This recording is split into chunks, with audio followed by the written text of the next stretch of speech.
Shekenei Israel. O que quer dizer isso em português? Ora, ao dia 8º, Moisés chamou a Arão e seus filhos e os anciãos de Israel.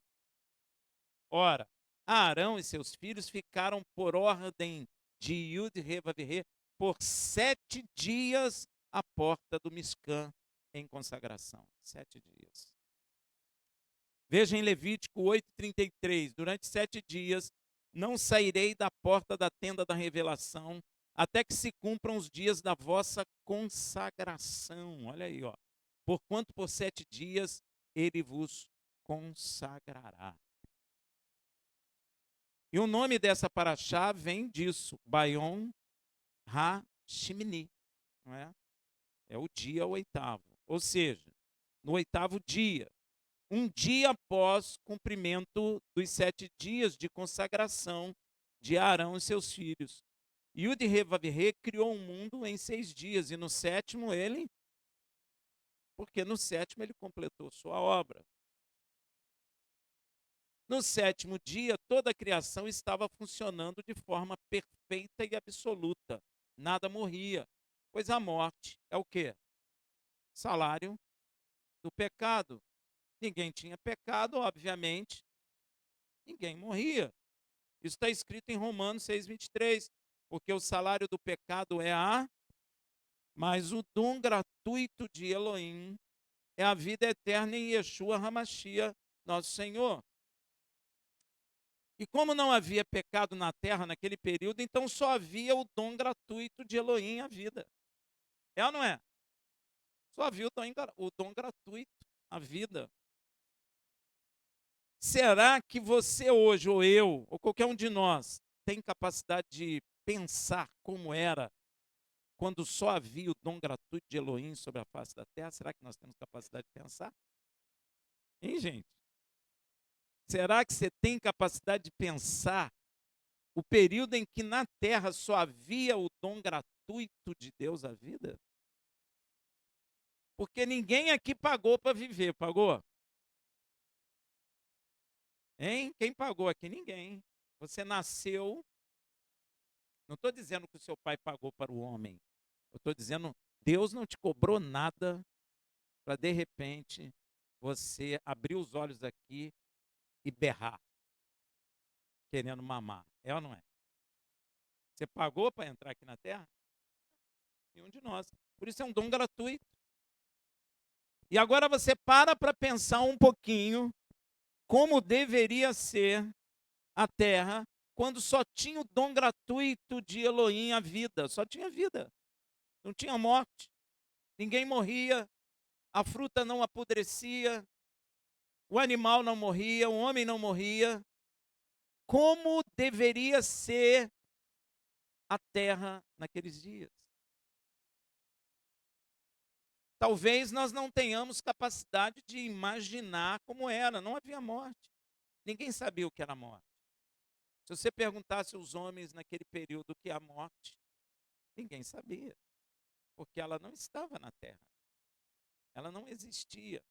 Só existia o dom gratuito de Elohim, que é a vida. Os homens e os animais não fizeram nenhum esforço para existirem. Fizeram? Foi vontade de Deus, gratuitamente. A nossa existência, a nossa vida, ou a vida dos animais, das plantas, é um dom de Yud-Heh-Vav-Heh. Um presente, uma bênção. A sua vida é uma bênção. Rafael, mas eu não aguento mais. A sua vida é uma bênção. É um dom gratuito que Deus lhe deu. Olha que coisa tremenda, meu irmão. A vida é gratuita. Quem escolheu nascer aí? Se juntar no Maracanã, vai ter alguém que escolheu? E se perguntar o mundo inteiro? Ninguém. Nós nascemos, é de graça. É um dom de Deus. Você quando nasce, pelo menos isso aconteceu comigo e talvez com o Nenel também, Quando nossos filhos nasceram, a minha preocupação era o coração. Não sei por quê. Mas eu tinha preocupação se o coração ia ficar batendo de verdade. Mas eu esqueci que o meu está assim há muito tempo. Não vou nem dizer há quanto tempo. Mas, mas tem muito tempo. E o coração dos meus filhos, eu ficava vendo se estava pulsando ali, mas depois eu comecei a ter segurança. Falando, pô, o coração não vai parar. E não para mesmo. É gratuito isso. Como é que o coração sabe que tem que ficar batendo? Hein? Isso é de graça, é Deus. E ainda que nós estejamos nessa confusão toda, no pecado, ainda assim Deus não tirou o dom gratuito dele, que é a vida. Nós continuamos a receber o dom gratuito de Deus, que é a vida. E meu irmão, aqui entre nós, a vida é legal, né? Não estou falando dos problemas, não.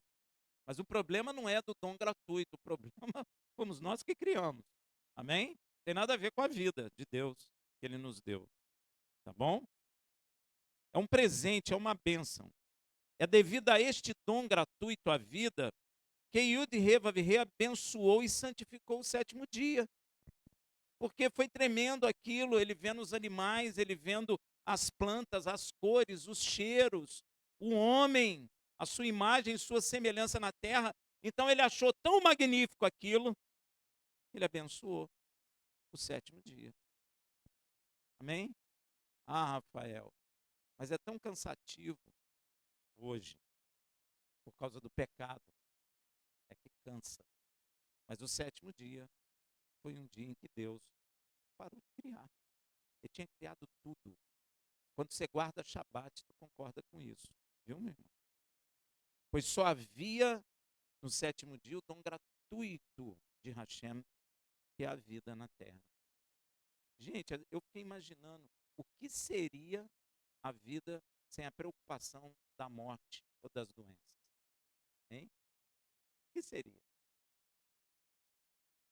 O que seria se você não tivesse que pensar no salário no final do mês? Hein? Pagar a conta. Nem envelhecimento. Nem dor no joelho, na coluna. Nem óculos. Miopia. Imagina. Cabelo não ficava branco, você não precisava nem comprar tinta.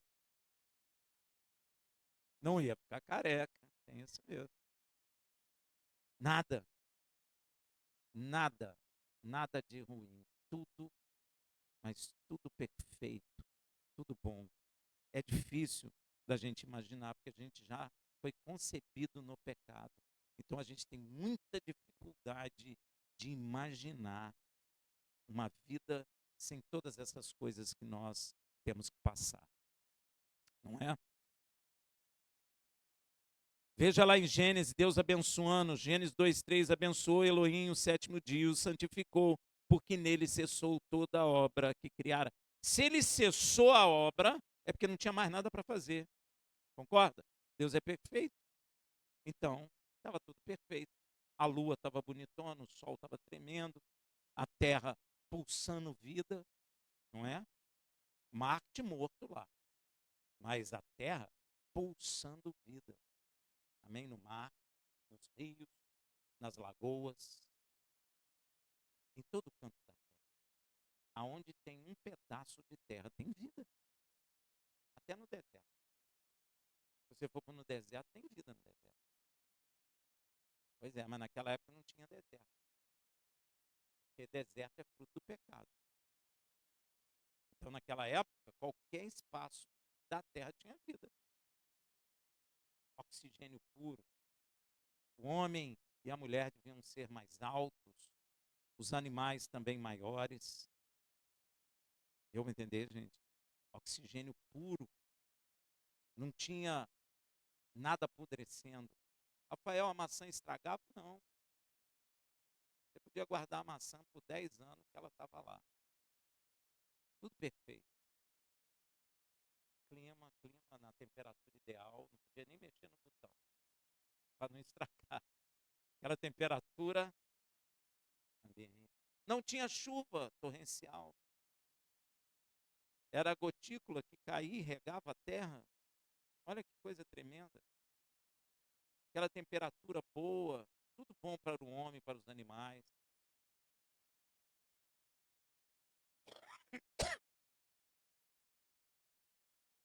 De repente, alguém estragou a festa. Alguém estragou a festa.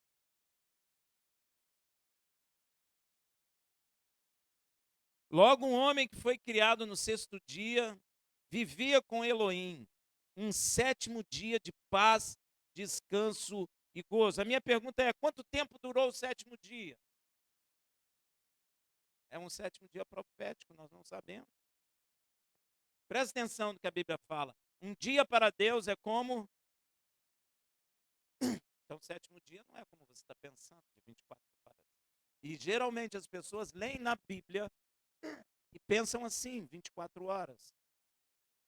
Mas não é. Um dia para Deus é como 1000 anos, e 1000 anos como um dia. Deus está ensinando para nós algo. Você não sabe quanto tempo durou esse sétimo dia. Se durou 1000 anos, o homem procriou. Aí você vai entender por que que os filhos de Adão e Eva encontraram mulheres para casar. Não vai entrar nessa aí que vem mulher de outro planeta, né? Como eu já ouvi falar. Veio de Marte, sei lá. Tudo que está escrito na palavra não é à toa. A palavra, Deus não joga a palavra fora, igual o homem. Vamos jogar uma palavra fora ali sentado no bar. Deus não faz isso. Toda a palavra de Deus tem um fundamento. Toda ela tem. Eu preciso é compreender. Tem algumas coisas que você entende na palavra de forma superficial. Mas para você entender a palavra, você tem que penetrar nela, para você compreender as coisas que estão, vamos dizer assim, em oculto, mais profundas. Então, se Deus está falando que um dia para ele é 1000 anos e 1000 anos como um dia, você pode entender que os 7 dias da criação não são 7 dias de 24 horas, mesmo porque o primeiro dia não tinha sol e não tinha lua. Ó, é só parar para pensar um pouquinho, só um pouco fora da caixa, para você começar a entender algumas coisas nas Escrituras. Inclusive, depois Deus falou assim: o ano do homem será 120 dias. Isso aí tem um mistério profundo, viu, meu irmão? Isso aí tem até um mistério que vai te levar lá em Apocalipse.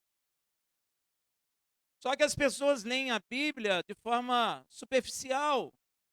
E às vezes somente no entendimento carnal que ela tem.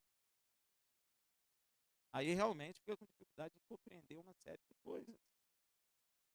É claro que Adão e Eva ficaram no sétimo dia com Deus. Agora, quanto tempo foi esse sétimo dia na contagem humana? Nós não sabemos. Pode ter sido 1000? Pode. Dos nossos dias? Pode ser até mais de 1000 dos nossos dias. Então, nós precisamos ter muito cuidado e muita atenção. É interessante que as pessoas perdem logo o interesse por Gênesis, né? Mas se tu não entender Gênesis, você pensa que está entendendo o Evangelho, mas não está. Você está só na superficialidade. Interessante que hoje eu fiquei pensando, gente, só fala que Jesus é Salvador. Aí, sabe o que me ocorreu? Sabe por que só fala que Jesus é Salvador?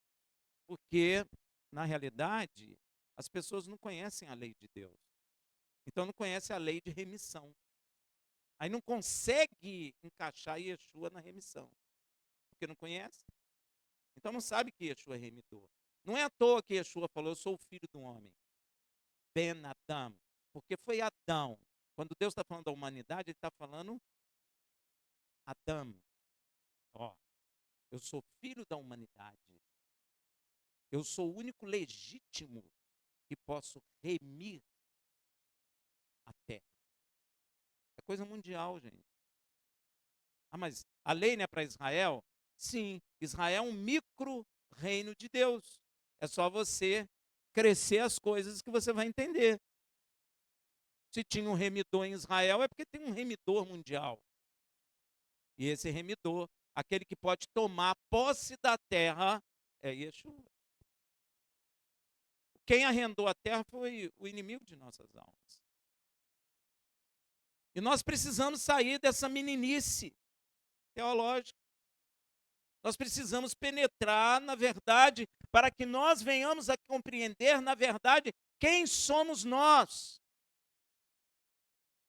Às vezes, o crente em Yeshua não compreende quem é ele. E continua no sofrimento e na dor, porque não compreende quem é de fato. Tem uma coisa interessante que a Bíblia diz assim, olha, santificai vosso corpo, alma e espírito. Não está escrito isso? Como é que eu santifico o corpo?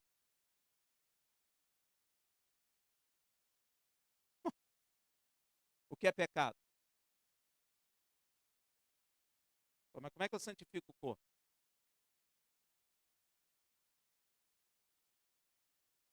Obedecendo o mandamento. Como é que eu santifico a alma? Com a obediência do mandamento através do meu. E como é que eu santifico o espírito? Hein? Através da obediência do mandamento no meu corpo, que santifica a minha alma, que santifica meu espírito. Ó, ué, tá tudo ligado. Agora para pensar comigo, ó. Como é que eu santifico o corpo? O apóstolo Pedro diz o que mantém o teu vaso em. Tem gente que só pensa no sexo, né? E a comida? Ah, tá vendo aí, meu irmão? Tá vendo aí? Como é que eu santifico o meu corpo? Se eu como animal impuro, eu estou santificando? Se eu tenho relação sexual fora do casamento, eu estou santificando? Não, você está pecando e tem consequência na alma e tem consequência no espírito. Ó. As coisas não estão desligadas como as pessoas pensam. Deus é criador. Gente, tem gente que fala assim para mim, não, esse negócio de comida é cultura do judeu. Já ouvi muito. Agora, judeu existia quando Deus falou, Noé, eu vou mandar 2 casais. Pois é, aí ó, Israel estava na terra? E como é que Deus está falando que tinha animal puro e animal impuro? Por quê? Deus muda? Opa. Um homem muda? Sim. Mas Deus muda? Não, não muda. Você quer ver outra coisa também que a igreja rejeita? O véu. O véu faz parte disso. Tem gente que fala assim, é cultura. Gente, você acha que Deus vai fazer lei a nível cultural humano, visto que o homem muda? O que a palavra está dizendo? Colocai o véu, que é símbolo de submissão espiritual, por causa do anjo. Eita, é o anjo vê? Para pensar, meu irmão. Para meditar nessas coisas. Não sei porque estou falando disso, mas para pensar nessas coisas.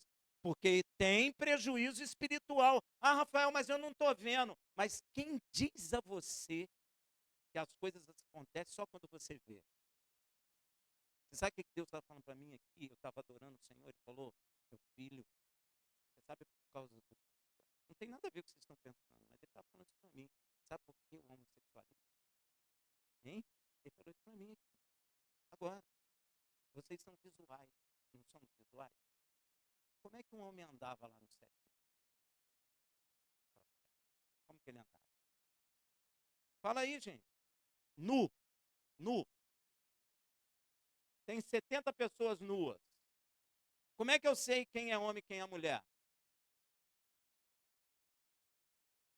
Mulher tem seios e tem órgão genital diferente do órgão genital masculino. Somos visíveis. Ninguém era enganado, era? Não. Aí o homem pecou. O que aconteceu? Vestiu. Para pensar comigo. Se eu boto tampo meu rosto, boto um roupão, você tampa seu rosto, bota um roupão. Lá, igual o meu. Quem é homem, quem é mulher? Ó, é visual. Presta atenção no tio. Por isso que Deus fez a lei. Nenhum homem se vestirá. como mulher, e nem a mulher se vestirá como homem, porque o homossexualismo está ligado à confusão de não saber quem é ou quem não é homem, porque a anatomia que Deus criou foi tapada. Deu para entender? Rebeldia total. Eu me visto como mulher e a mulher se veste como homem. Rebeldia. Maligna. Deu para entender? Aí a pessoa é de anatomia masculina, mas quer ser mulher. E a mulher é de anatomia feminina e quer ser homem. Mas não pode. Não tem como. Ah, mas eu não aceito isso. Problema seu, não tem como. Amém, meu irmão? Ah, Rafael, por que Deus falou isso para você? Não sei. Ele ficou falando isso para mim aqui agora. Estava louvando.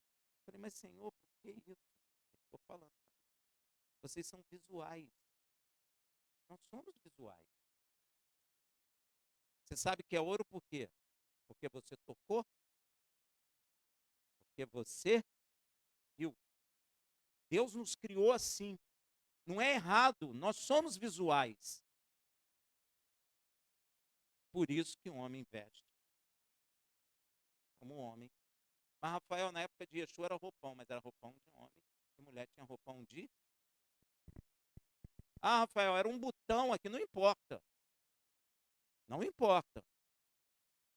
Pois é, por isso que é errado mulher usar talite, porque isso aqui é roupa masculina. Por isso. Isso não é roupa feminina. Ah, mas eu quero usar, é rebeldia. Rebeldia. Está errado. Porque o véu é vestimenta feminina, espiritualmente se mostra ao anjo que você está dentro da ordenança divina. Olha aí. Ah, Rafael, mas eu nunca vi um anjo reclamar. O anjo não vai te reclamar, meu irmão. Mas você vai ter prejuízo espiritual, com certeza absoluta disso.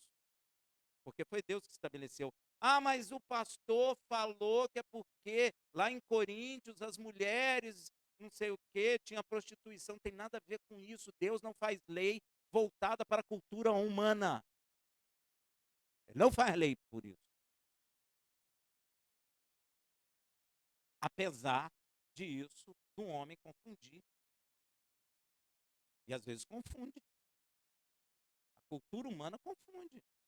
Porque, lembra da década de 60? Os homens se rebelaram.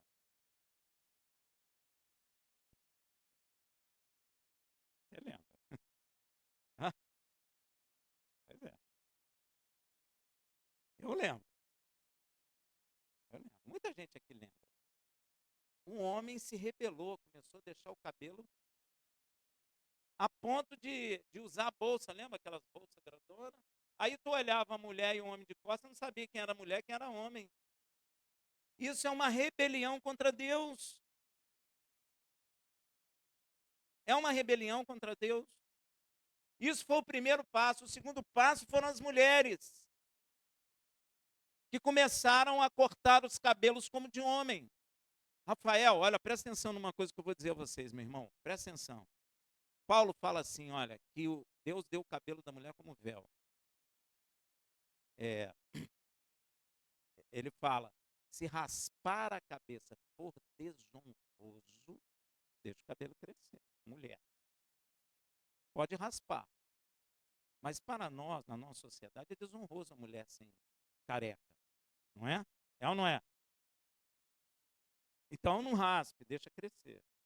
Para um homem, ser careca não é desonroso. Por isso que um homem corta cabelo. A mulher gosta do homem mais de cabelo cortado, quando ela está amadurecida, quando ela está na adolescência, ela gosta de um homem de rebeldia.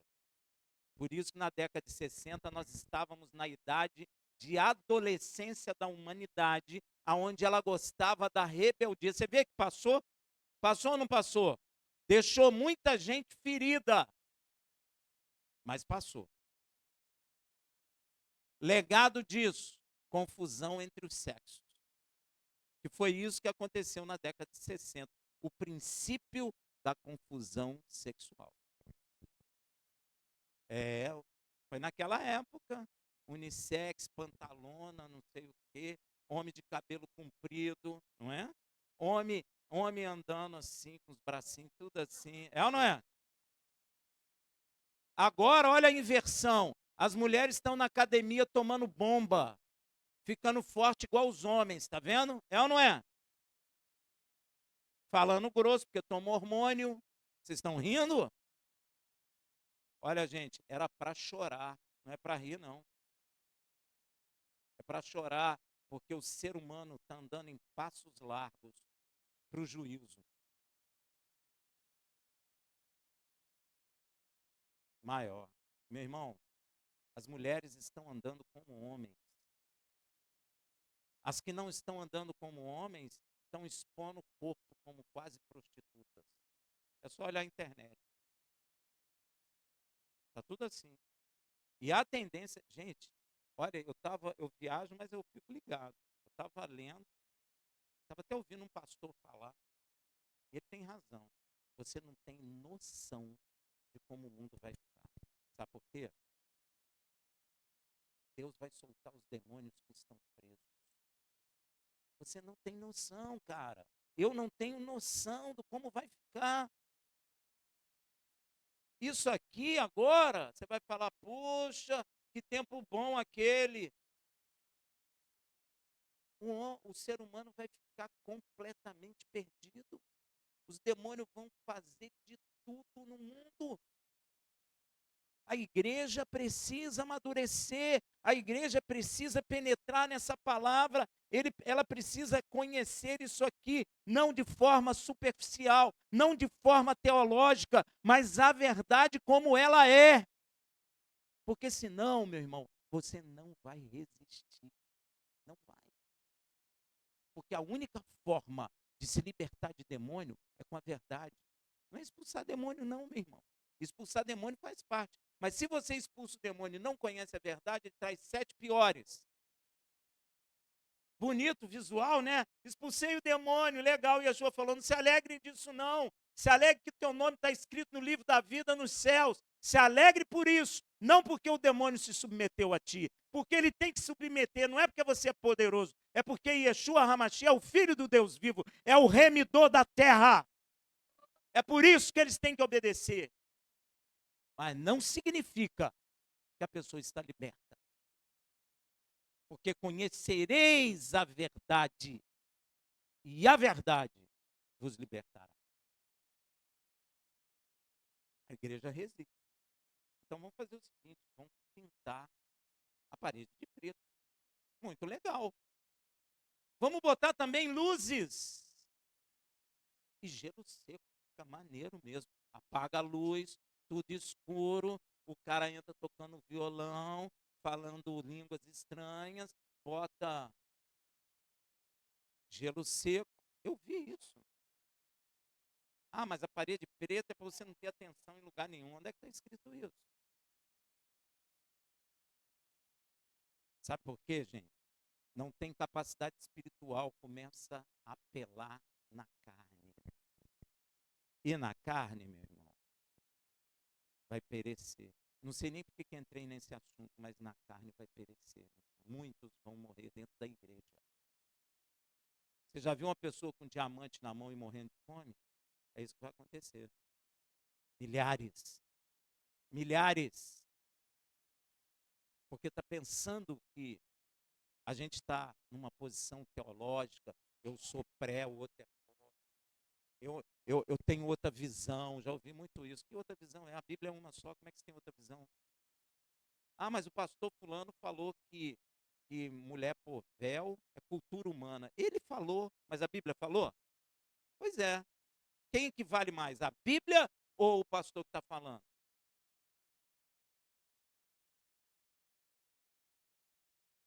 Deus não muda. A Bíblia está dizendo assim, em Deus não há sombra de variação alguma. Quem muda somos nós, Deus não. Se Deus falou uma coisa para Israel, vale para a igreja. É a mesma coisa. Deus não tem 2 pesos e 2 medidas. Está escrito lá em Provérbios. Deus não tem 2 pesos e 2 medidas. Trata um de um jeito e outro do outro. Deus não faz isso. Se Deus falou, não coma carne de porco, não é só para judeu. Você está falando não come carne de porco, tem alguma razão, não tem não? Hein? Você acha que ele falou para não comer só porque ele, sei lá, achou o porco fofinho? Não mate o porco, sei lá. Por que ele está falando? Você viu para onde os demônios foram quando Yeshua expulsou? Hein? Por que vai para o porco? Por que não foi, sei lá, para o elefante, para a girafa? Para a galinha? Por que foi para o porco? Você acha que é à toa? Se eu fosse você, parava. Porque Deus não é Deus de brincadeira. Amém, meu irmão? Eu nem sei porque que entrei nesse assunto, mas voltemos aqui. Abençoou Elohim o sétimo dia e o santificou, porque nele cessou toda a obra que criara. Logo, um homem que foi criado no sexto dia, vivia com Elohim um sétimo dia de paz, de descanso e gozo. Sétimo dia profético. Você não sabe quanto tempo durou isso. Amém?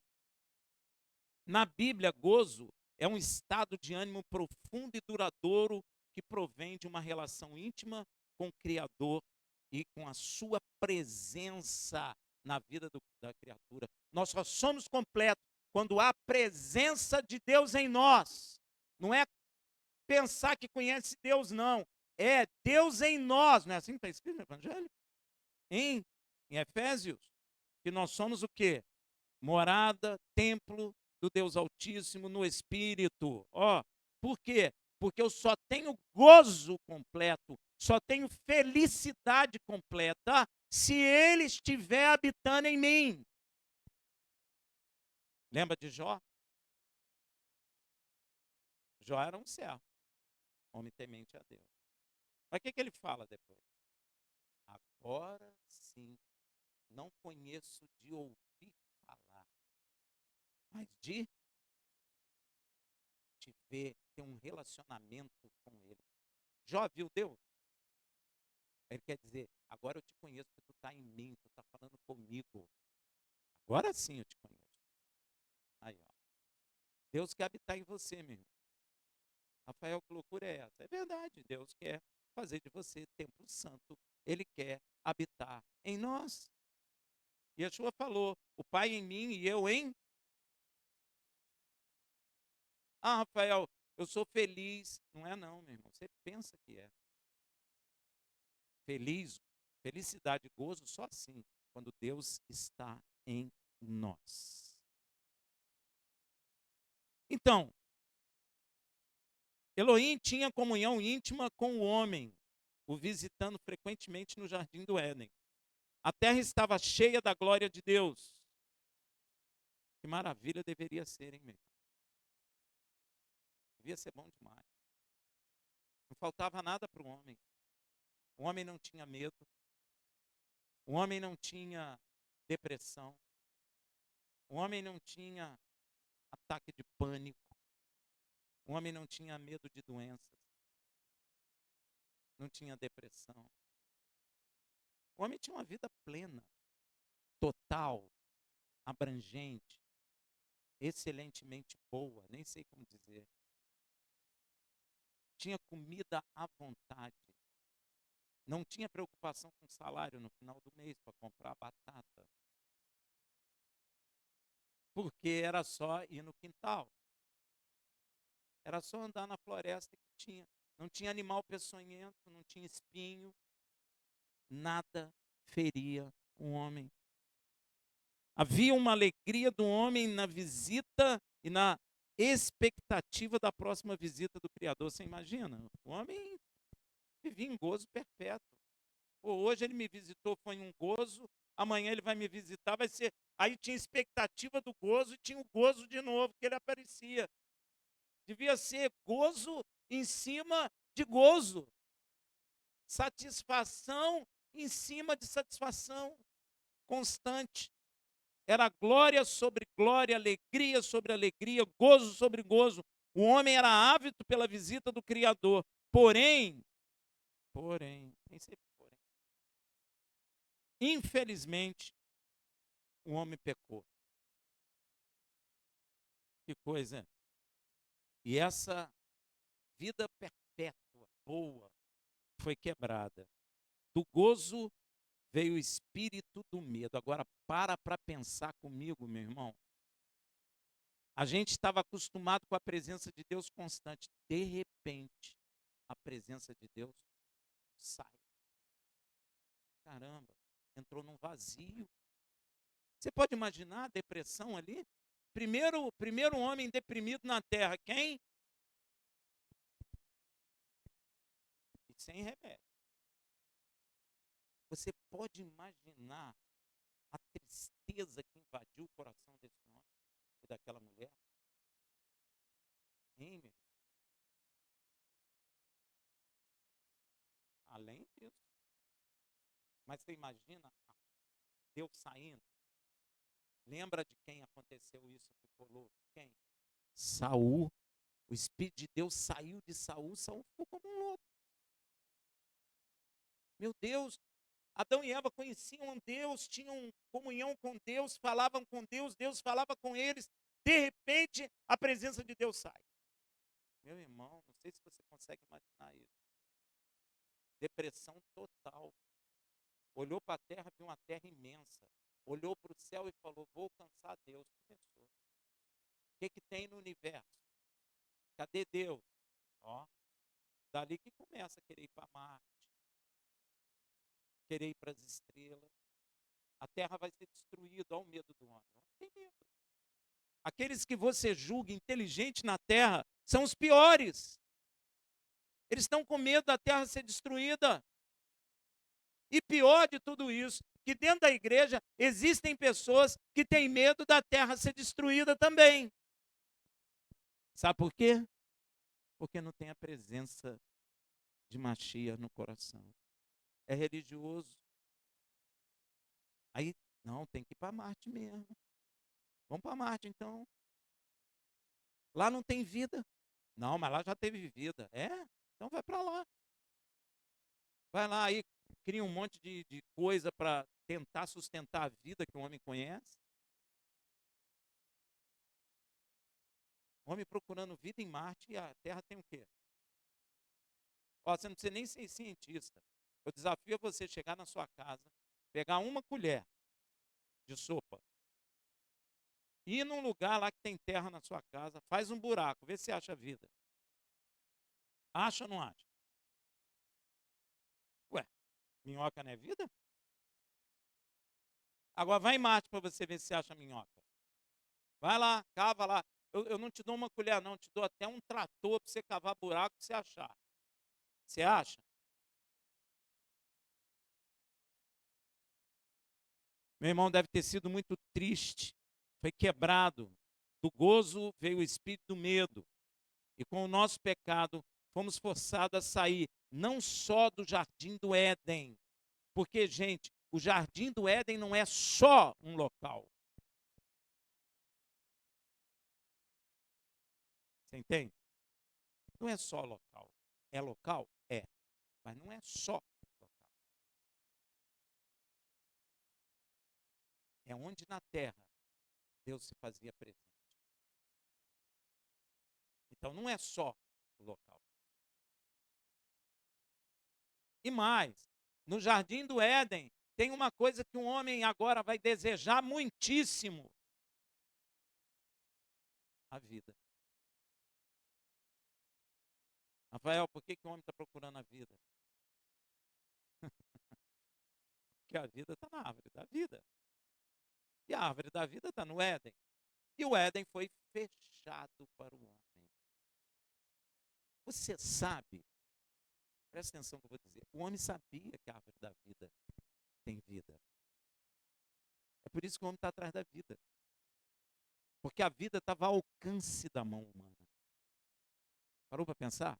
A vida estava ao alcance da distância do braço de um ser humano.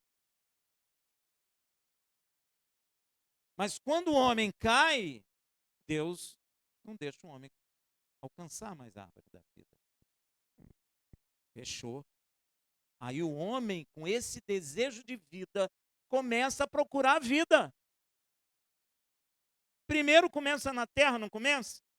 O homem começa a buscar a origem da vida na terra. Aí vem um cientista, viaja o mundo e diz que um homem evoluiu de um animal. Ó, está procurando a origem da vida. Aí, já não satisfeito, tudo bem, o homem evoluiu de um animal. Mas de onde veio esse animal? Se a gente não encontra aqui na Terra. Eu acho que veio de Marte. Aí o cara estendeu um monóculo dele lá e viu um monte de canais em Marte. Falou, lá tem vida. Nós viemos de lá. Aí o homem começou a criar telescópios gigantescos e viu que Marte não tinha canal feito por vida nenhuma. E acabou mandando tecnologia para lá e viu que não tem nada. Bom, Marte não tem. Mas se a gente fizer uma base na Lua e em Marte, a gente pode alcançar agora o HN1, não sei o quê, que tem um gás que é produzido por vida biológica. Lá tem vida. Então vamos para lá. O homem vai ficar assim, até Deus trazê-lo até a terra e entrar em juízo com eles. Então o homem e toda a criação saiu do sétimo dia de gozo e descanso com o Criador. Agora na terra não só existiu o dom gratuito de Yud Revaverê, que é a vida, mas passou a existir o quê? O salário do pecado. Agora tinha o dom gratuito da vida, mas agora também tem o salário do pecado, que é a morte. Um é dado por Deus e o outro é dado pelo diabo.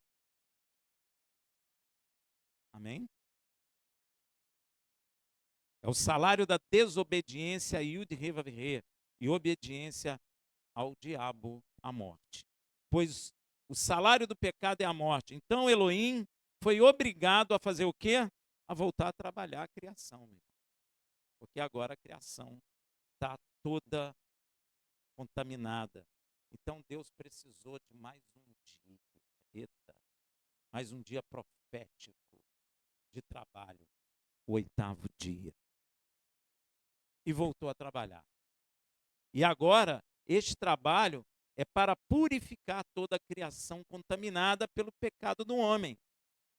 Inclusive, o próprio homem precisa ser purificado. É por isso que Yeshua disse lá em João 5, de 15 a 17. Olha o que ele diz. Retirou-se então o homem e contou aos judeus que era Yeshua quem o curara. Por isso os judeus perseguiram a Yeshua, porque fazia essas coisas no Shabat. Mas Yeshua lhes respondeu: meu pai trabalha até agora e eu trabalho também. Nós, com a nossa desobediência,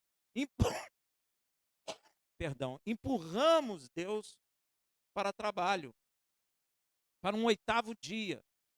Porque no 7º estava tudo perfeito, ele parou de criar, porque não precisava fazer mais nada.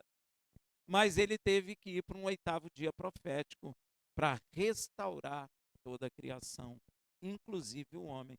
Por isso, o Filho de Deus trabalha, porque o Pai também está trabalhando. Se você entendeu o que falei, nós hoje estamos vivendo profeticamente o 8º dia da criação. O dia separado por Elohim para a restauração do homem e de toda a criação. Nos 7 dias da criação, o Senhor preparou toda ela.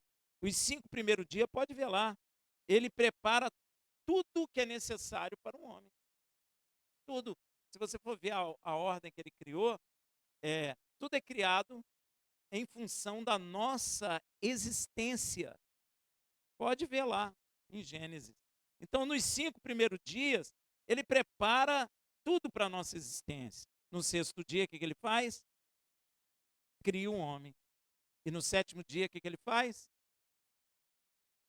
A obra está completa.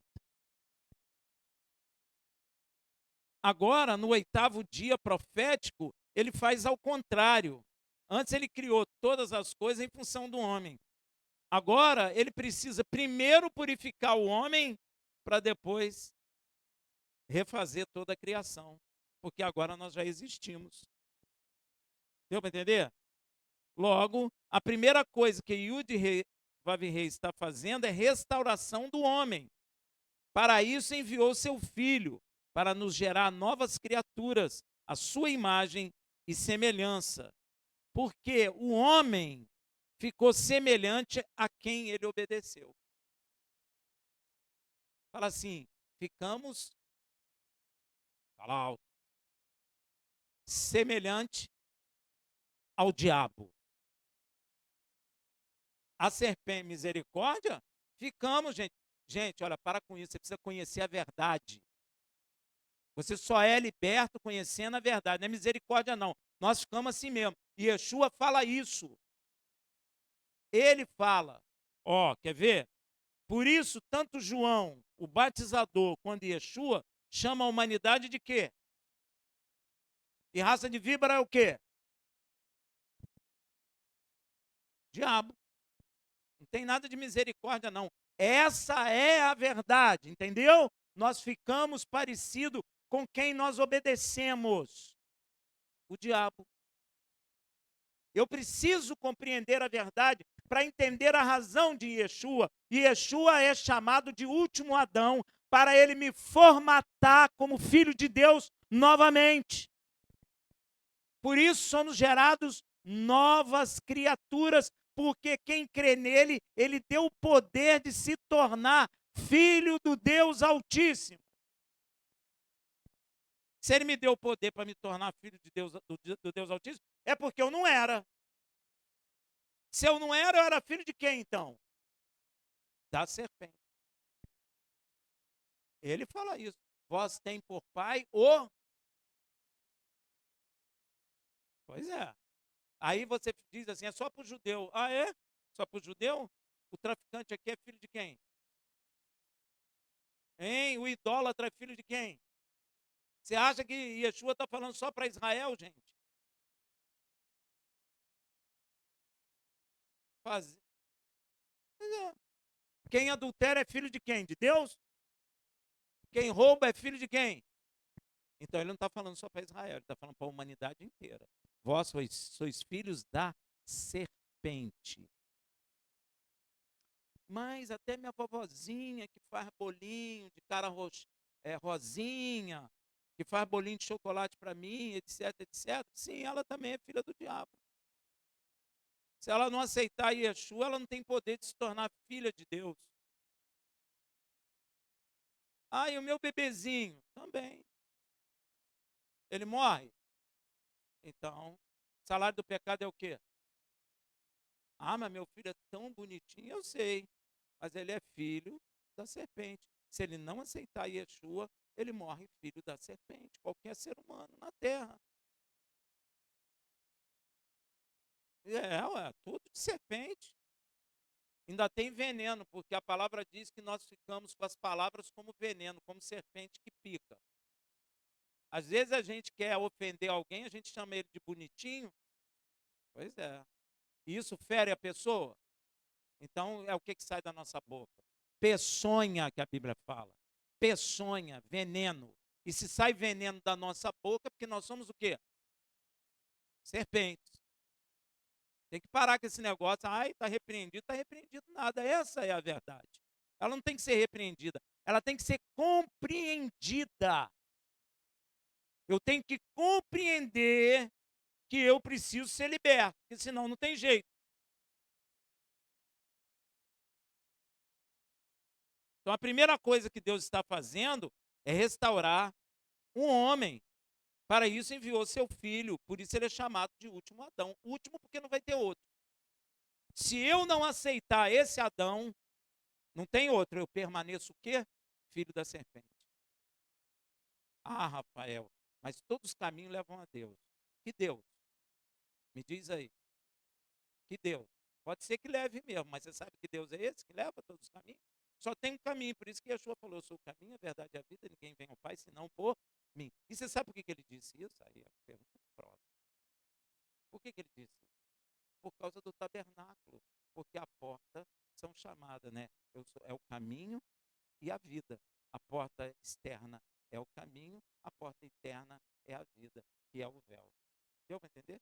Por isso que ele falou isso. Ele não falou isso à toa. Yeshua não fala nada à toa. Amém? Então, pois um homem ficou semelhante a quem obedeceu, a serpente. Por isso, tanto João quanto Yeshua chamam a humanidade de raça de víboras. Você pode ver lá no Evangelho que ele fala, tanto Yeshua como João Batista, raça de víboras. Não é? E querei fazer a vontade do vosso pai, o diabo. E depois, no final deste 8º dia profético, ele vai restaurar, aí sim, toda a criação, o sol, as estrelas, perdão, a terra. Vamos lá em Romanos 8, 19, 21. Olha só. Porque a criação aguarda com ardente expectativa a revelação dos filhos de Elohim. Ó, primeiro tem que ter a manifestação dos filhos. Você está vendo que é a ordem inversa de Gênesis. Primeiro ele criou todas as coisas e depois criou um homem. Agora ele está restaurando um homem para depois restaurar todas as coisas. Então a criação, ela está ávida, ela está esperando a manifestação dos filhos de Deus para que ela também seja liberta do cativeiro. Está vendo? É o contrário de Gênesis. É só ver que você percebe. Porquanto a criação ficou sujeita à vaidade, não por sua própria vontade, não é? Mas por aquele que a sujeitou. Então, a própria criação há de ser liberta do cativeiro da corrupção para a liberdade da glória dos filhos de Elohim. Então, precisa primeiro dos filhos de Elohim, para quê? Para que depois a natureza seja liberta, tratada, sarada, transformada, para que ela seja o nosso ambiente de vida. Deu para entender? Por isso que ela geme. Ela geme. O cachorro está gemendo, a árvore está gemendo. Você já viu a árvore que fica doente? Tem câncer, chama de câncer. Ela vai crescendo, aquilo crescendo, mata a planta. A planta sofre, meu irmão. A planta está gemendo, os rios estão gemendo, o mar está gemendo, o sol está gemendo, a lua geme, todos eles gemem, esperando, na esperança da nossa manifestação daquilo que havemos de ser, que é filho de Elohim. Porque a própria natureza sabe que o dia que nós formos manifestos, ela também será liberta do cativeiro. Tremendo isso, não é, meu irmão? É motivo de bater palma ao Senhor todos os dias. É tremendo isso. Amém, meu irmão? Aí vai voltar. Foi. Não é mais. Mas vai voltar a ser. Inclusive, até nosso corpo físico, e as pessoas não pensam nisso, pertence a essa natureza. Então, o meu corpo também geme. Olha aí. Claro que geme. Você sente dor, você está envelhecendo. Você gosta disso? Não vem com essa história que a terceira idade é o melhor tempo da vida. Isso é cascata mesmo. Que melhor tempo de vida, nada. Você fica com dor no joelho, fica com dor de não sei aonde, não enxerga, quer andar, não anda, está com dor nas costas, dor no joelho, dor no tornozelo. Isso é horroroso. Vamos parar com essa invenção maligna. Ficar cego é bom? Ficar velho é bom? Não é. Não é que você vai tratar a pessoa velha ruim, não. Vai tratar bem, respeitando. Mas não vem dizer para mim que terceira idade é o melhor tempo da vida. Em quê?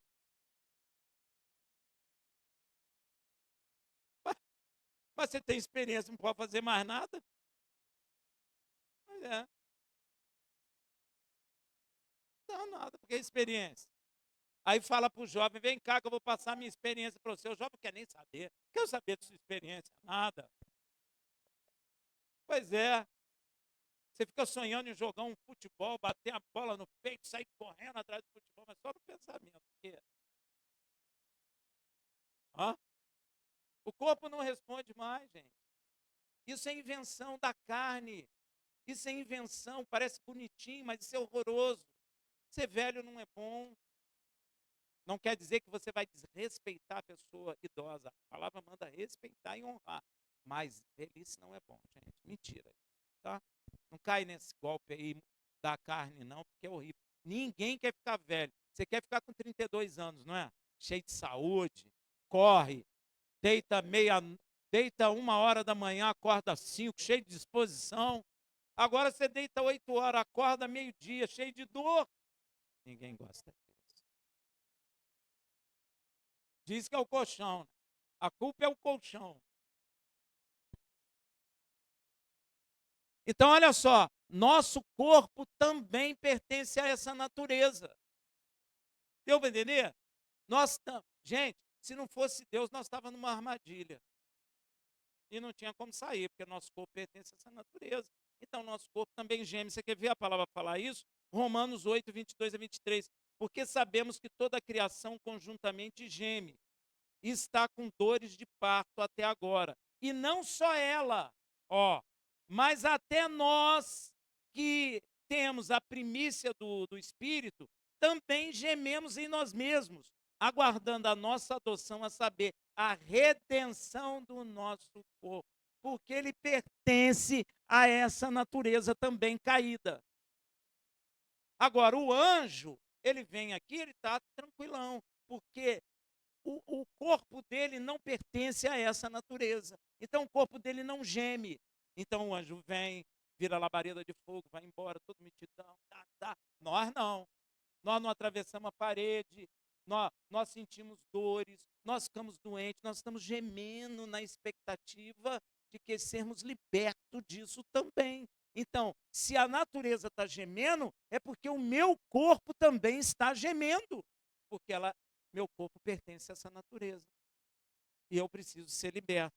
E qual é a libertação do meu corpo? A redenção do nosso corpo. Tem muita gente que não entende isso porque não entende essas coisas. Então, o meu corpo precisa o quê? Ter uma redenção. Ele precisa ser transformado. Ele precisa ser desligado desta natureza. Porque por essa natureza, meu corpo está gemendo. Ah, Rafael, então quem fica doente é porque não teme a Deus? Não tem nada a ver. O nosso corpo geme.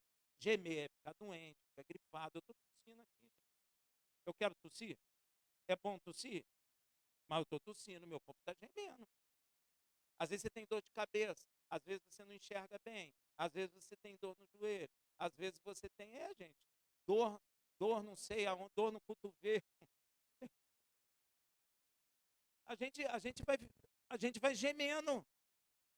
É isso que a Bíblia chama de gemer. Você quer ver como é que a natureza geme? Gente, tá lá aquela fruta bonitona, ela cai no chão, apodrece. Você sente mau cheiro de planta podre. É ou não é? Então, tudo isso faz parte do que a Bíblia está falando. A natureza geme. E como meu corpo pertence a essa natureza, eu também, em mim mesmo, estou gemendo. Você está gemendo. Ah, eu quero emagrecer, não consegue engordar, é fácil emagrecer, é difícil. Não é? A gente não fica reclamando, caramba. Aí você olha aquele prato de comida, você fala, nossa, vou comer essa vez. Mas você esquece que é a quinta que você está fazendo a mesma coisa. Mas é mais fácil você fazer isso do que, gente, do que você romper com esse negócio. É difícil. É difícil, não é fácil.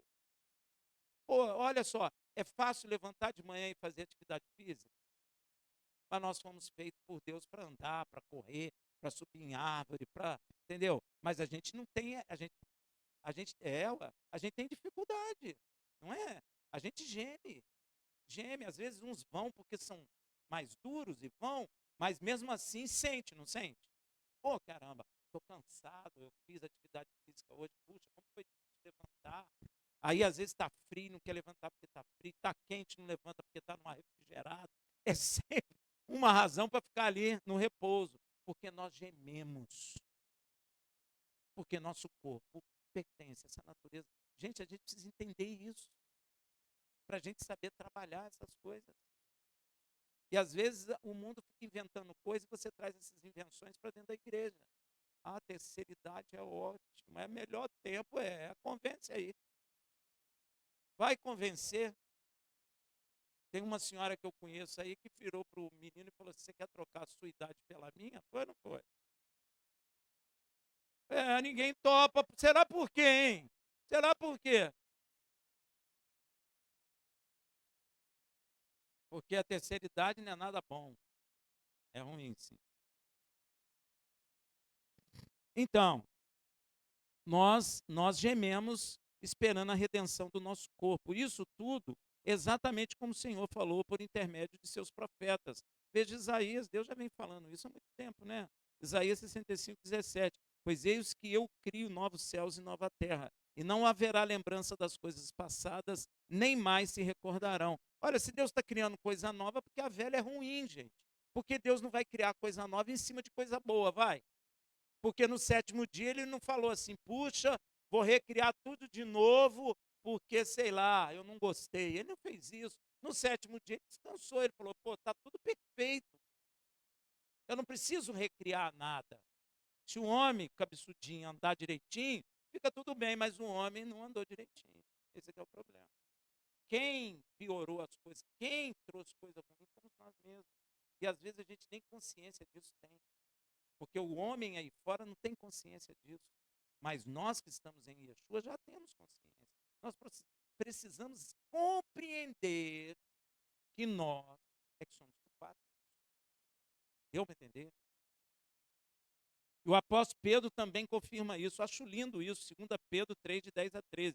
Virá, pois, como um ladrão o dia do Senhor, no qual os céus passarão com grande estrondo. Isso aqui é a renovação de toda a criação. Começa no céu aí, ó.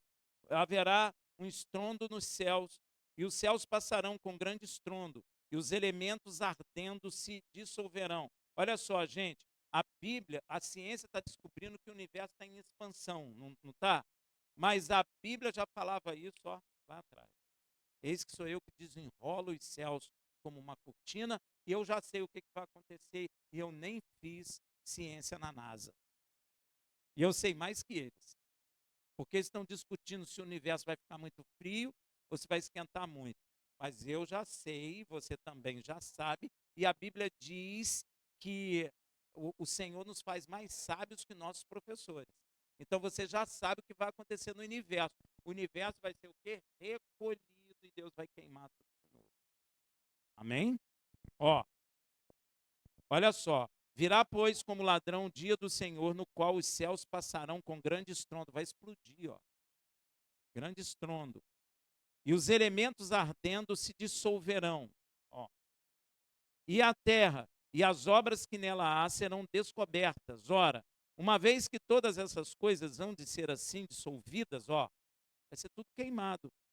Que pessoas não deveis ser em santidade e piedade, aguardando e desejando ardentemente a vinda do dia de Elohim, em que os céus em fogo se dissolverão. Você vai ver tudo queimando. Tudo. Você sabe o que é o universo queimando? Tu não sabe, gente? Para pensar comigo, gente. Gente, é muito tremendo esse negócio.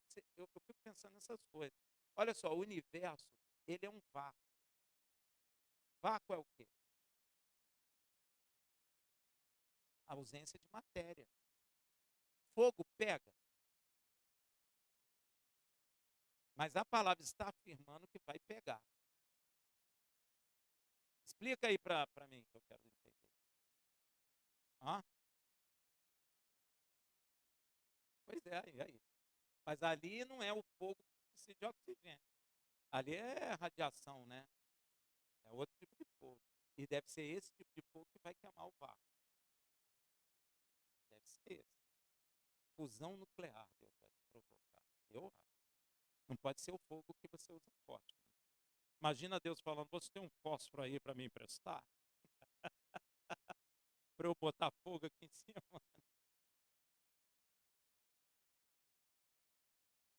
Pois é. Mas você quer ver uma coisa? Existem gases de todo tipo no universo. Hidrogênio, existe oxigênio, existe gás carbônico, tudo espalhado no universo. E isso é combustível. Né? Então, Deus colocar fogo nisso tudo aí, sim. Então, ó, em que os céus em fogo se dissolverão e os elementos ardendo se fundirão, ó. Está falando de quê? Vai juntar a matéria do universo, vai fundir. Você sabe o que é isso? Hein? Olha, gente, tem uma estrela, eu esqueci o nome, Dejet, Betelgeuse, que ela é quantas vezes maior que o Sol? Cara, o sol fica assim perto dela.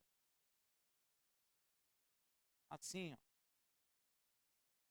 Isso a maior estrela que o homem descobriu. Não quer dizer que ela seja maior. Quer dizer que é a maior que um homem viu.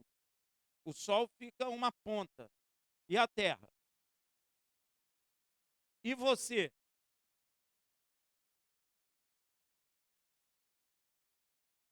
Agora, para pensar comigo. Deus vai juntar. Os caras falam que o buraco negro é imenso, né? E tem muitos buracos negros no universo. Ele vai juntar tudo isso e vai fundir. O que é fundir? Vai formar uma só massa. Gente, tem que ter muito poder para fazer isso. Cara, imagina. Por isso vai explodir. Por isso que ele fala, ó, os céus se fundirão e explodirão. Ele vai explodir tudo de novo. Está escrito aqui, isso aqui é uma tese científica. Tese não, isso aqui é uma verdade científica. Ó, em que os céus em fogo se dissolverão e os elementos ardendo se fundirão. Ó, vai juntar tudo. Nós, porém, segundo a sua promessa, aguardamos novos céus e nova terra. Isso não vai ser o fim. O 700, olha só, gente. Essa estrela que o homem descobriu, considerando, obviamente, o tamanho do universo, segundo a ciência, essa é a maior estrela que eles encontraram. Mas existe um universo que a gente não sabe nem o tamanho dele, então pode ter estrela muito maior que essa. Hã? Muitas. Essa é a maior que eles conseguiram detectar. E é bem possível que tenha maiores. 1000. Ah, não é 1000 não. Mas mesmo assim, 760 vezes maior que o Sol, você imagina. Grandinho. A gente perto do Sol, você nem vai se ver, né? A Terra perto do Sol, um negócio assim.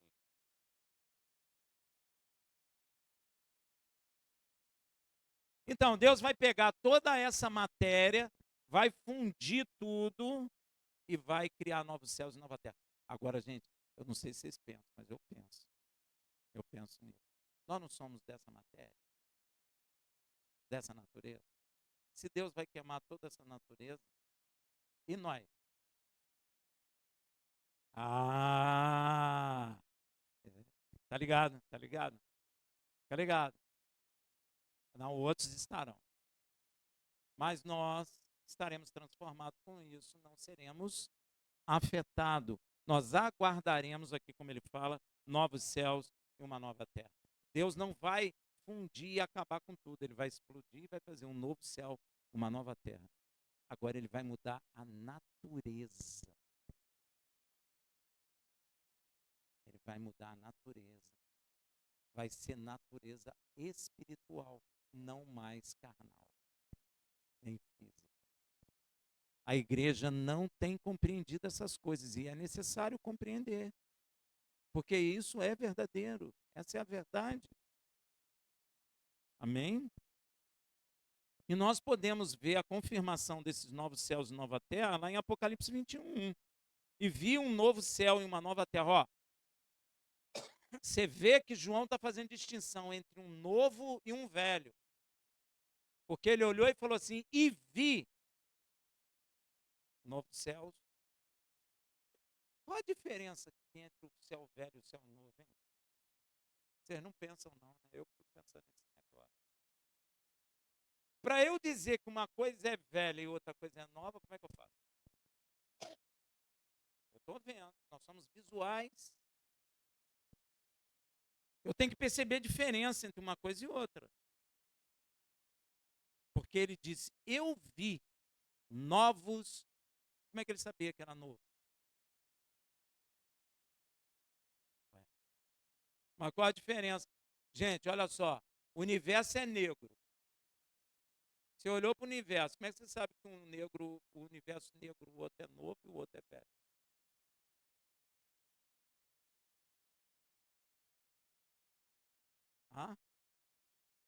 Por que que vai ser diferente? Ué, gente, olha só, a gente tem que responder baseado na verdade. Porque a natureza é outra. Porque a natureza agora será espiritual. Existe um problema na igreja, existe em Israel e existe na igreja um problema de compreender coisa espiritual e coisa carnal. Eles partem do princípio que espiritual é coisa etérea, e não é.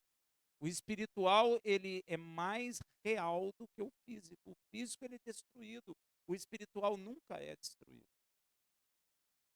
Então, quem é etéreo é o físico. Por mais difícil que pareça entender isso. Nós é que acabamos. Essa natureza aqui acaba, gente. Se você deixar o abacate aqui, se você não mexer nele, ele vai apodrecer. Ele vai acabar. Você não precisa encostar a mão nele. Não precisa fazer. Ó, vou ter que dizer uma coisa: pode até deixar dentro da geladeira. Ele não deteriora? Deteriora. Você nem mexe. Tanto é que você vai. Se você chegar na floresta, você vê a árvore morrendo. Você não está lá. Você não está mexendo na árvore. Mas ela morre. Se tiver uma árvore frutífera, o passarinho come, o fruto cai, apodrece e morre depois de novo, e aí vai. Então, o meio físico é que é etéreo. E nós temos dificuldade de compreender isso. O espiritual é inabalável. Por isso, não tem, é inabalável. Ele não tem fim, ele é inabalável. Esse universo, por causa do pecado, essa natureza ficou contaminada. E essa natureza contaminada, ela tem fim, porque ela está contaminada. E nosso corpo pertence a essa natureza. Por isso que Deus diz assim: abalarei mais uma vez aquilo que é abalável e tornarei inabalável. Ou seja, ele está dizendo que ele vai destruir isso aqui e vai torná-lo espiritual, inabalável, para que nós, com o corpo espiritual, habitemos em novos céus e nova terra. Corpo glorificado, terra glorificada. E aí Deus vai se fazer presente. Não somos nós que vamos lá, é Ele que vem. Ele e o Filho. E nós poderemos vê-lo e conversar com Ele. E aí você vai dizer igual a Jó: quem sou eu, estúpido que sou? Você vai compreender quão estúpidos somos, como ignorantes somos. E você vai ver como Ele é perfeito, maravilhoso, como Ele é tremendo, como ele é Senhor da vida, como Ele é misericordioso, como Ele quer nos dar uma herança sem fim junto com seu Filho. Amém? Observa uma coisa: no início Deus passeava no jardim do Éden e não exigia nada do homem. Não exigia nada. Falava com o homem com ele. Olha a mudança. Agora Yud Vavirê manda construir um tabernáculo, e quando ele passa a habitar no tabernáculo, o homem, para estar em sua presença, necessita de 7 dias de consagração e mais um 8º dia. Por quê? Hein? Sabe o que quer dizer isso? Quer dizer que o homem com pecado destruiu 7 dias de criação perfeita. Olha que coisa. Com o nosso pecado, nós destruímos tudo que Deus fez de perfeito. A culpa é sua, a culpa é minha, a culpa é do homem. Por isso que Yeshua é chamado Ben-Adán, filho da humanidade, porque só ele tem capacidade de remir toda a criação por direito legal. Só ele, mais ninguém.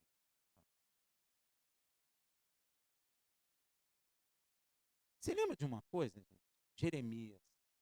Deus chegou para Jeremias e Deus manda fazer umas coisas que a gente não entende. Jeremias, compra o terreno do teu primo, faz a remissão do terreno do teu primo. Jeremias falou: Senhor, mas Nabucodonosor vai atacar aí, não vai ser de ninguém.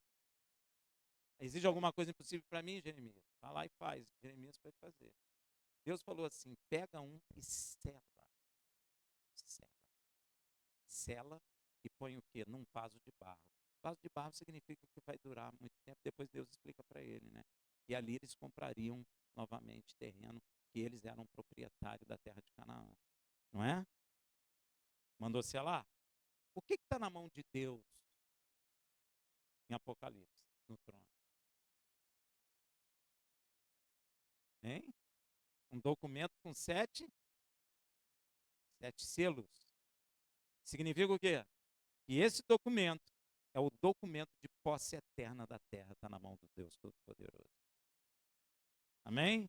É só tu olhar o micro em Israel e transformar no macro, que é toda a terra. É simples. Não pode desconectar as coisas como a igreja fez. A igreja desconectou. Não pode. Senão você não entende. Você tem que conectar as coisas.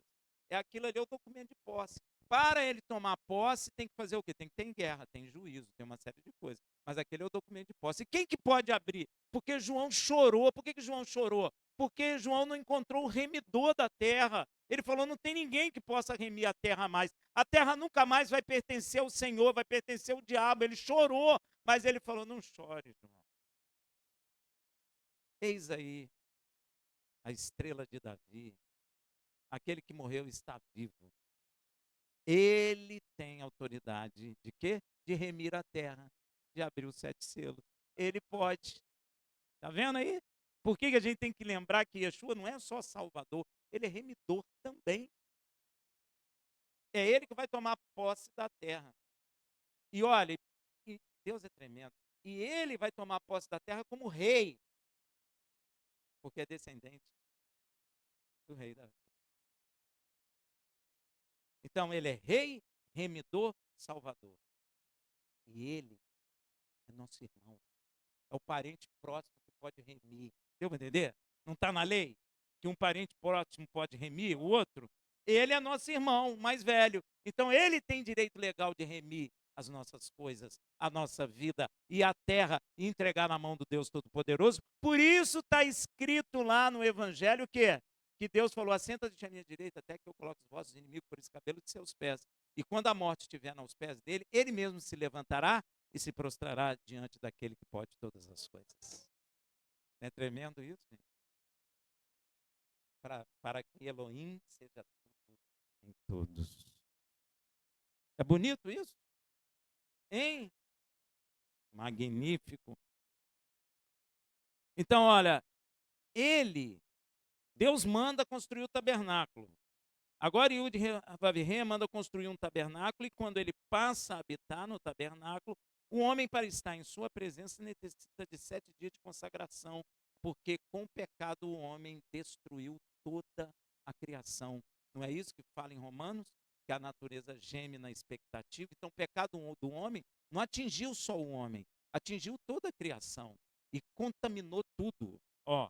E mais, um 8º dia, que é o quê? O dia da restauração. E neste 8º dia de restauração de toda a criação, para que Yud reapareça e se relacione com o homem. Então, é necessário sacrifício de sangue. Por quê? Porque nós temos uma carne que é sustentada pelo sangue. E ela não é dessa natureza, então eu preciso matar a carne, derramar o sangue, para que a nossa alma seja resgatada. Amém? Senão, não pode. Deu para entender? Entendeu? Vocês fizeram uma cara meio espantada, mas um dia vocês vão entender, em nome de Yeshua.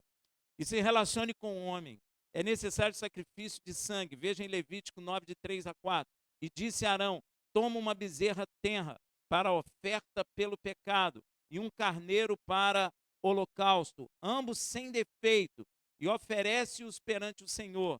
E falarás aos filhos de Israel, dizendo, tomai um bode para oferta pelo pecado, e um bezerro, e um cordeiro, ambos de 1 ano, e sem defeito, como holocausto, também um boi e um carneiro para ofertas pacíficas, para sacrificar perante o Senhor, e oferta de cereais amassada com azeite, porquanto hoje o Senhor vos aparecerá. Então, para Deus aparecer, precisa de quê? Hein? Sacrifício de sangue. Por quê? Porque nós estamos na carne, a carne pertence a essa natureza e a natureza está contaminada, então nós também estamos contaminados. Então eu preciso matar a carne para que eu possa entrar na presença de Deus. Ou melhor dizendo, eu preciso matar a carne para que Deus se faça presente em nosso meio.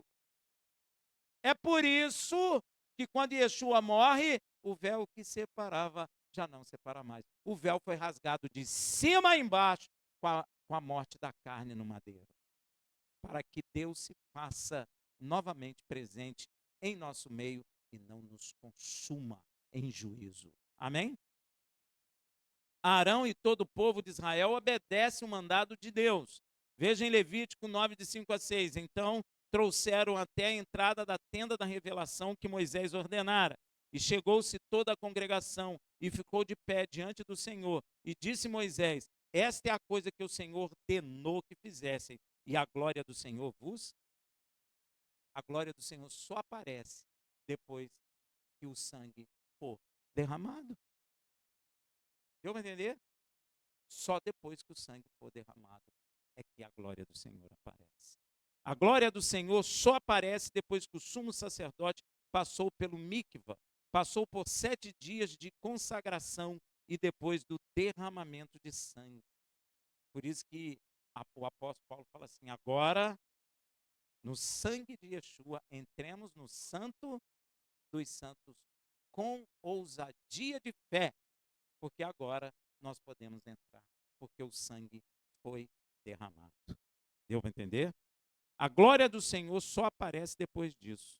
Ou seja, podemos dizer que Moisés foi um Cohen Gadol, porém agora ele passa toda essa função a Arão, seu irmão, o escolhido de Yud Revaverê. Veja em Levítico 9:7. Depois disse Moisés a Arão: chega-te ao altar e apresenta a tua oferta pelo pecado e o teu holocausto, e faze expiação por ti e pelo povo. Também apresenta a oferta do povo e faz expiação por ele, como ordenou o Senhor. Agora para pensar comigo. Moisés e quem? Quem que Moisés representa? Hã? Não, nesse caso aqui não. Não. Quem preparou o caminho do verdadeiro sacrifício? Moisés aqui está tipificando quem? João Batista, preparando o verdadeiro, aquele que vai sacrificar, que é Arão. Deu para entender? Eita, enrolei você. Entendeu? Ó, Moisés não está preparando Arão? Não preparou, não falou, ó, você tem que fazer isso, isso, isso, e não entregou tudo na mão dele? Agora faz. O que João Batista fez? Batizou Yeshua e falou, agora é você, importa que eu diminua e que você cresça.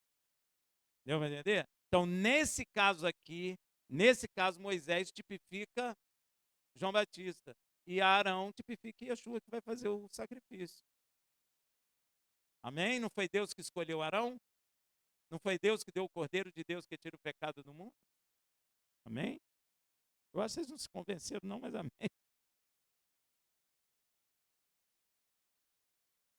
Depois que Arão sacrificou os animais, conforme a lei de Deus, e por último ele coloca gordura sobre os peitos e queimou a gordura sobre o altar. Veja em Levítico 9, 19 e 20.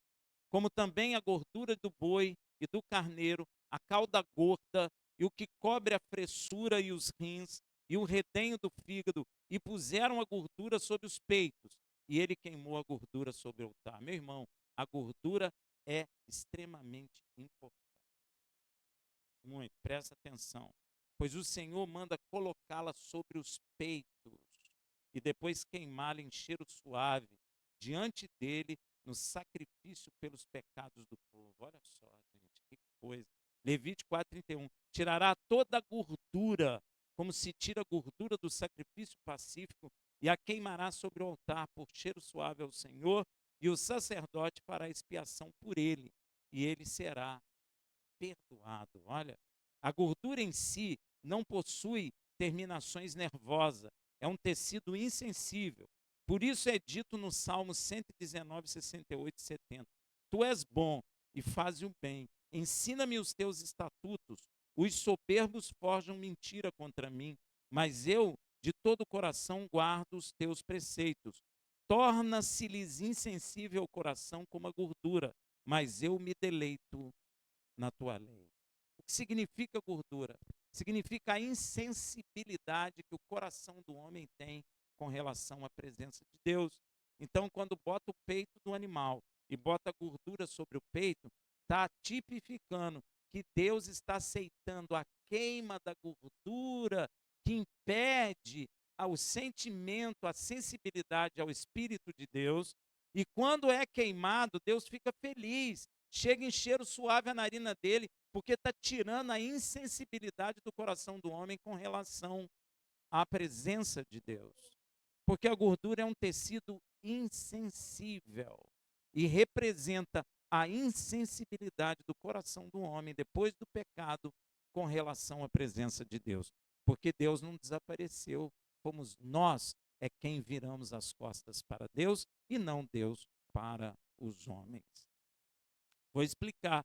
Presta atenção onde é colocada a gordura nos peitos dos animais, onde fica o coração. Ou seja, o Criador está nos dizendo que os nossos corações estão insensíveis a Ele como a gordura. E quando a gordura é queimada sobre o altar, significa que está sendo tirado do coração do homem a insensibilidade com relação a Deus. E é exatamente por isso que o cheiro da gordura queimada no altar sobe ao Senhor por cheiro suave. Amém? E logo depois,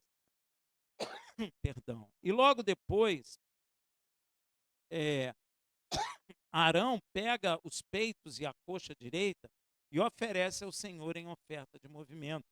Veja em Levítico 9:21. Mas os peitos e a coxa direita oferece-os Arão por oferta movida perante o Senhor, como Moisés tinha ordenado. Só depois de tudo terminado é que o Cohen Gadol, Arão, levanta as mãos para o povo e os abençoa. Veja em Levítico 9:22. Depois Arão, levantando as mãos para o povo, o abençoou e desceu, tendo acabado de oferecer a oferta pelo pecado, o holocausto e as ofertas pacíficas, que é a mesma coisa que Yeshua fez. Depois que Yeshua desceu do sacrifício, ficou 3 dias e 3 noites no seio da terra, logo depois ele ressuscitou. E o que ele fez aos discípulos? A mesma coisa que Arão fez, abençoou. Presta atenção. Após ele se oferecer ao Pai como oferta pelo pecado, como holocausto e queima da gordura e como oferta pacífica, e já ressurreto, como Cohen Gadol, pela ordem de Melquisedeque, fez exatamente o que Arão fez. Levanta as mãos para abençoar a igreja nascente, ou seja, nós. Veja em Lucas 24, de 50 a 51. Então os levou fora, até Betânia, e levantando as mãos, os abençoou. E aconteceu que, enquanto os abençoava, apartou-se deles e foi elevado ao céu. E essa bênção dada sobre nós por Yeshua ecoa até o dia de hoje, sobre todos nós que cremos. E que bênção é esta? As pessoas não sabem. É a mesma bênção de número 6:23. Fala a Arão e a seus filhos, dizendo: assim abençoarei os filhos de Israel. Diz-lhes, é a famosa, o quê? Bênção sacerdotal. E eu vou os abençoar assim, fecha os olhinhos. Yevarech Adonai veismerecha, aer Adonai panav elecha vekunecha, Isa Adonai panav elecha veasen lecha shalom. E eu completo, Bechem Yeshua HaMashiach, amém. Shabbat Shalom. Glória a Deus. Vocês suportaram? Opa. Amém.